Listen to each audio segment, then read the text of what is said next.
showing that he could track, show where people were from the music. Right. I mean, so that speaks to something about there might be some differences between music evolution and language evolution. But now with technology, these kinds of data might be hard to get.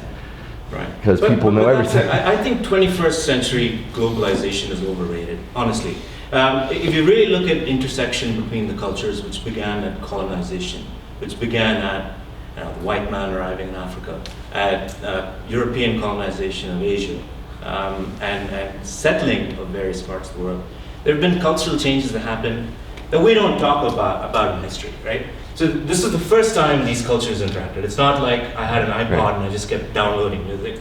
But the first time I saw a person that looked completely different from me, right? So I think there were changes that happened in human culture at that time that we don't pay attention to, and we just are now talking about all the stuff that's happening in today's globalization, right? So this is well, all I'm saying is, this is such a dynamic evolutionary process that we're just so consumed by where we are today with our, Right. 6,000. Well, I mean, I've done some field work in the Amazon, and you Right. see a Schwar girl sing Britney Spears. Right. It starts to make you wonder about the value of research in indigenous communities. You can't find an indigenous community that hasn't heard something like Britney Spears. I mean, pretty deep in the Amazon. I've been there, and they do it. Posters, everything. But there's also an economic component, and that's something that nobody, I think, has talked about at all in this entire conference. We talk about biological motivations, but nobody's mentioned an economic motivation. And when you're living in some African village and you don't speak English, or if you're in Asia and you don't speak Mandarin and you need a truckload of corn and you can't negotiate to get it because you don't speak the language, well, you better learn that language. But with music, this is a contentious argument, but I would say there's the opposite thing, because there's a market for more music, for more different music. People are testing it out. So if you have access to some exotic or some indigenous style of music, people will pay money for it. So there's an economic motivation to degrade language, but there's also an economic motivation to preserve musical traditions. I think there's a lot of stuff going on there. It's hard to kind of pinpoint. I think there are certain aspects of certain kinds of music that seem more appealing. So you can go to Nigeria and you can hear, traditional, what the Yoruba will think of as traditional music. And there are things about it that are distinctively African, but any trained musicologist can hear that they're singing in equal temperament, they're singing according to Western harmony, so there's all this fundamental stuff that's really a reflection of Methodist missionaries, basically. But on the other hand, it's not just sort of this relativistic thing. So a good example is Chinese music. You might think, how is it that Western music got so well established in China? Big culture, long tradition. Why is it that they just took to classical music, for example, so readily? You might think that, well, of course, there's all this colonization that happened in China that you could say, well, it's just a manifestation of colonization. Until you ask the reverse question, why didn't Chinese music make inroads in the West when Chinese food made inroads? So I come from a remote part of Canada, and I can tell you that every little town there all had Chinese restaurants. So there's something about Chinese food that seems to be a kind of thing that can be easily exported. I think there are asymmetries in power and distributions about this. Chinese food happened in North America because of immigration, and and colonization went to China to rob them of their culture. Right? I think it's very different. But the immigrants also brought the music, right? So there's something. It's not just colonization. There's something that seems to be appealing about Western music that, I don't think it's just a colonization thing, because you find that it chases out music. But what about all that Chairman Mao did, and all the the burning of Chinese music, and a lot of things that happened in the Cultural Revolution and in history that are being glossed over. So I'm not sure if it's a very black and white. The inroads of Western music happened long before Mao was in power, right? So the Shanghai Conservative, this all goes way back. Sure. So. It's just, these are complicated questions. I don't think it's straightforward. I would point out a couple of things.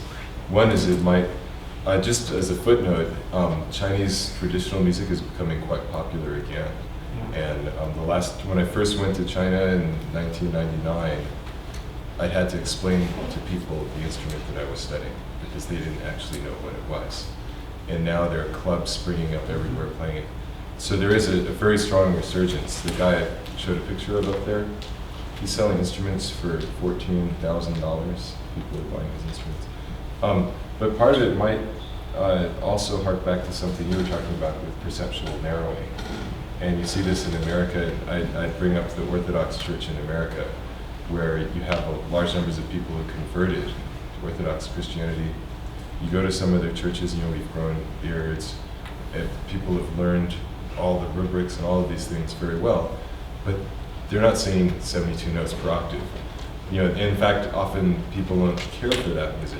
Everything, they've taken on the other trappings, which is something you can pick up. But as a very young child, you really kind of perceptually narrow for whatever tonality you're with, and you hear these other things and they sound quite strange, So Chinese music, I think, traditional music might sound stranger. Maybe we don't narrow for flavors the same way, although maybe we do, I don't know. We could go on for another couple of days, very easily. But it's just about 10 o'clock, and I think some of us would like to make music. Yeah, so I would like to ask Ramesh to sum up our discussion. No, with a speech in a very highly developed language that he happens to know very well, that I think has a lot to offer in this discussion about the relationship between music and language. And would you give us improvise such a speech on the spot with your instrument? What? It would be, I think it would be. You want me to? I'll give you a little demo, if that's what you want. I want an improvisation that describes the aspects of speech in language, in music. I mean, we can't go, such a conference without having any music as the center. Yeah. Alex, can you do something? No. Oh, okay. Not at the speed that would be required. Try. Yes. Okay. So this is, how many of you know what the name of this instrument is? Mridangam, very good. So mridangam is a double-barreled Indian drum. It is a percussion instrument. It also has tonal qualities to it. So for example, this is tuned to, anybody with perfect pitch?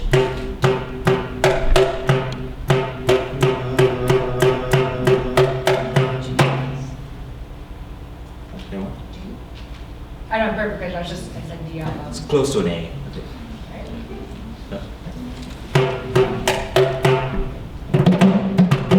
So it has a range of sounds to produce. One is a sort of flat sound, and this is used for sort of faster improvisation. So you do things like that. And this is for producing powerful emotional effects. Surprise. And this is typically how you would end a phrase. And the left side kind of embellishes the sound of the right. So you can produce little tonic shifts with this. So the first talk by David Huron was about entertainment. Actually, his talk was about many, many different things. It's about, and there's even sort of metaphor in it, and what is cuteness, for example. So you could produce cute sounds with this. You could produce hard sounds with this. So a cute sound would be. You could produce a sound that's not very cute, which would sound like. Right, didn't sound cute. So there's a lot of wonderful ways in which you could express things with this, and I think this instrument is sort of like language and music, a way in which we capture reality, a metaphor, if you will. Moving on to the first talk of Monday morning, which was Laurel Trainer. I started learning this instrument when I was about, well, not anywhere near Laurel's, the infant that she runs. But my grandfather was a musician, and he played this instrument, and he learned that from his father. And the kind of history of this instrument in our family kind of goes back about 6 centuries.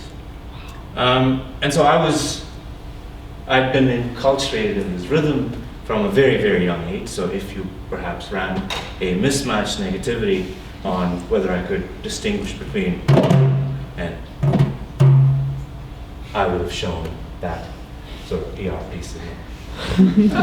Now, as I said, and moving on to the data purposes talk, so this idea that there are tones that are represented here that refer to things in speech. So everything about the way we codify this, which sort of Alex referred to, the way we talk about how this instrument works, is done through speech patterns, or solkat, which basically means a way of expressing music by describing. So when I make a sound here, I don't just sort of think about it. There's actually a written form where I would say,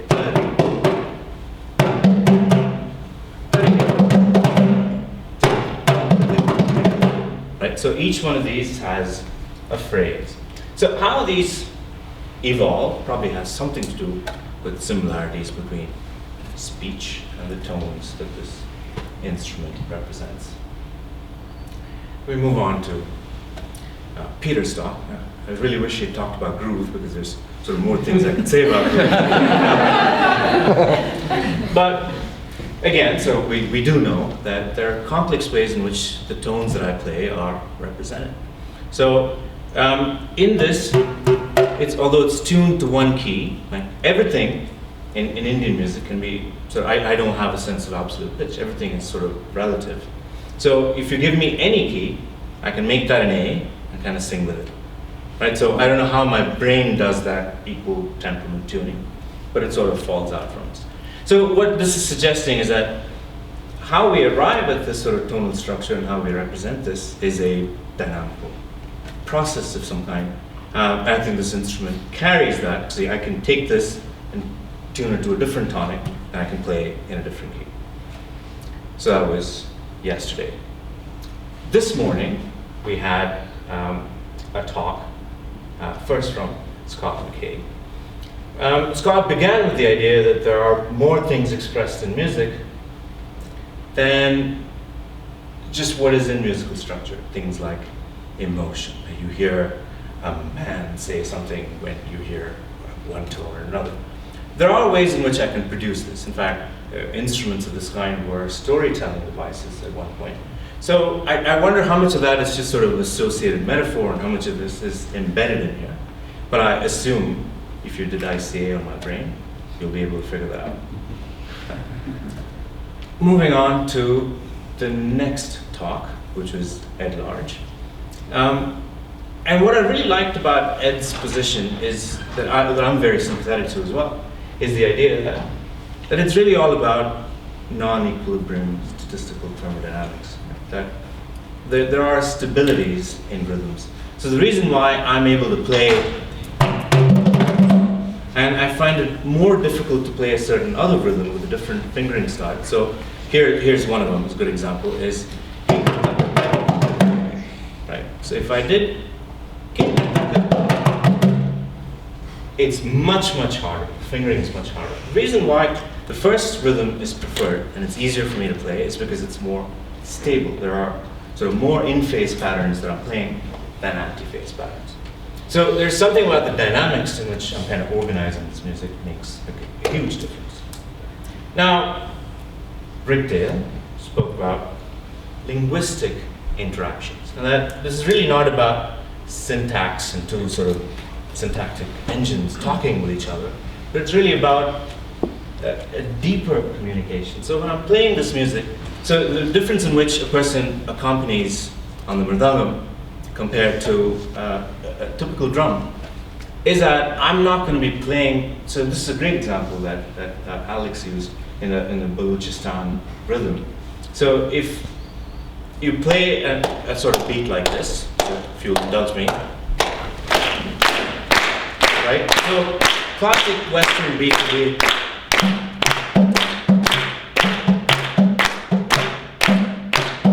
Right? That's boring. So keep going.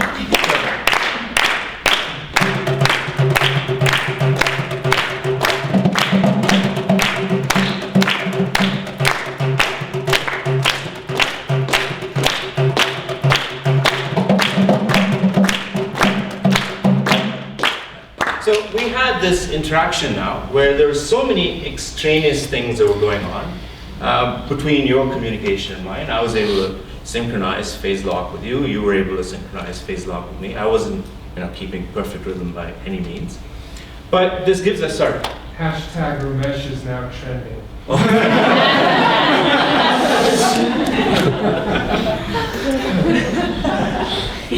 I'm trying something clever to say, and I can't think. I don't think at the speed of Twitter. But what I really took home from Rick Dale's talk, which I thought was really a very important talk for all the people doing music dynamics here to listen to, is that language is really not about just sort of two syntactic streams interacting. I mean, language is as much an embodied thing. It involves movement, it involves gesture, it involves two people communicating with each other. And while there are important symbols that are being exchanged between these systems, there's just much, much more going on.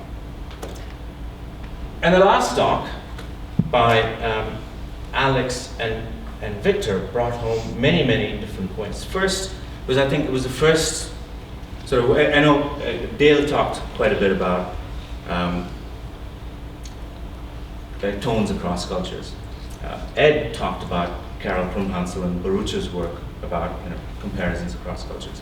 But in a very unique way, I think Victor and Alex embodied this, and they actually talked about not just sort of what is common across these cultures, but what if you brought music from another culture over here, you transplanted it, and you took certain social aspects of that culture, can you make changes to the way rhythmic concepts are learned, rhythms are learned? Which is kind of exactly what I'm doing here. I've brought something from a different culture, and I'm trying to show you certain things about rhythmic universals. And in this sort of interesting way, using this instrument, I think I've summarized the proceedings of this conference.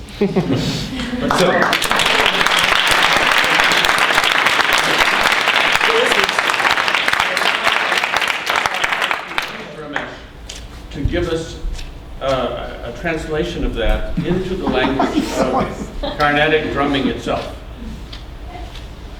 He wants you to just drum. But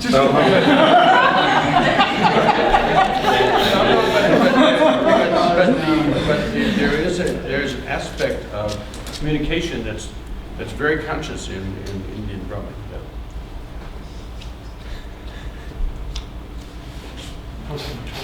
Yeah. I need the drone.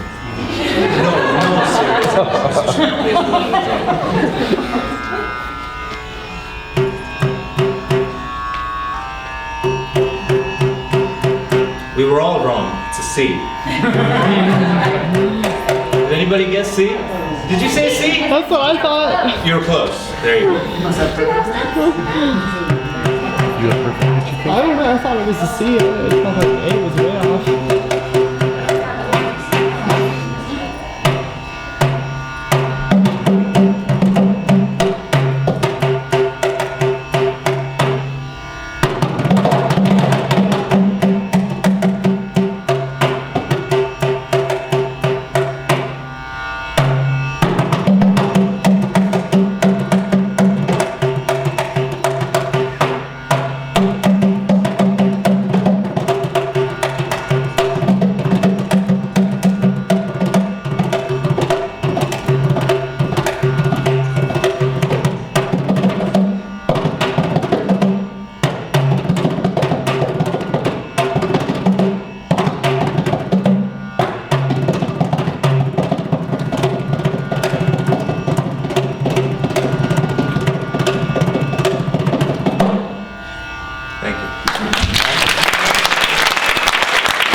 painfully out of practice.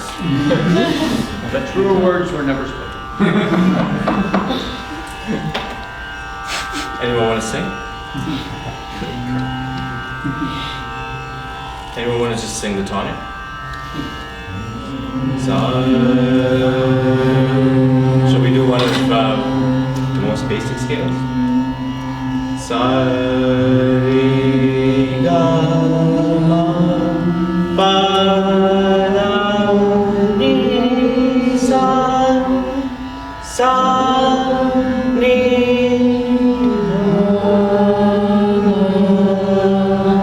ma, ga, re. So I did what Bobby McFerrin did in a YouTube video, which is now kind of quite sensational, where he said this was just the power of the pentatonic scale. Here I did not do a pentatonic scale, and I can see that all of you have incredible expectation structures for a fairly foreign sounding scale.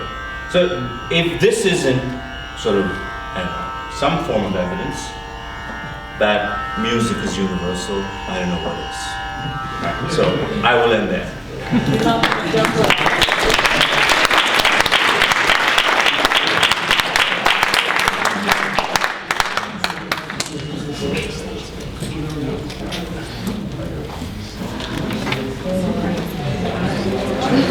It's over?